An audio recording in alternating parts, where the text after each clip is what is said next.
Hello, আসসালামু আলাইকুম। Welcome to জেমিন vibes. 2025 সালের প্রথম সেহেরি উঠে গেছি খাওয়া দাওয়া করার জন্য।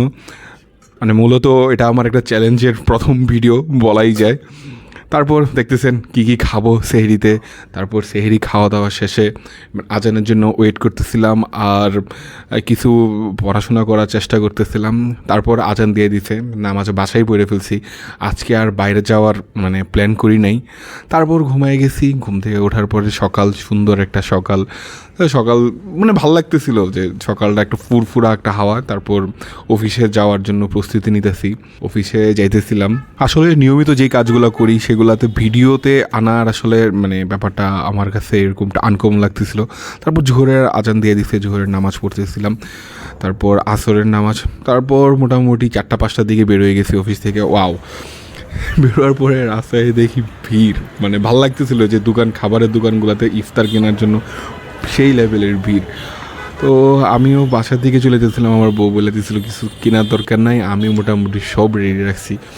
তারপরও আমার আসলে জিলাপি না নিলেই না। তারপর জিলাপি নিয়ে বাসায় চলে গেছি। আর আজকে আমার উপরে দায়িত্ব পড়ছে শরবত বানানোর।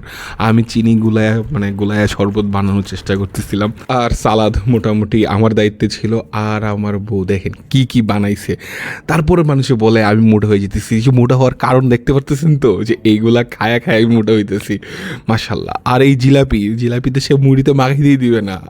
আমি জিলাপি আর মুড়ি মাখায় খাইতে অভ্যস্ত, আর সে এগুলা অ্যাভয়েড করে। যাই হোক, ব্যাটেলে গেলাম না, মনের সুখে খাইতেছিলাম বেগুনি। আর আমার পাশে দিয়ে আমার একজন বলতেছিল কি কালকে না চ্যালেঞ্জ করছিলেন এগুলা খাবেন না। তারপরে আমি এটা কি হইলো? আচ্ছা যাই হোক, তারপর নামাজ পড়লাম। নামাজ পড়ার পর একটু রেস্ট করার পরে আবার এশার নামাজ দিয়ে মসজিদের দিকে যাইতেছিলাম। মসজিদে এত পরিমাণে মানুষ, খুব ভালো লাগতেছিল। আমি মোটামুটি 5 তলায় জায়গা পাইছি। তো দেখা হচ্ছে নেক্সট ভিডিওতে। টাটা।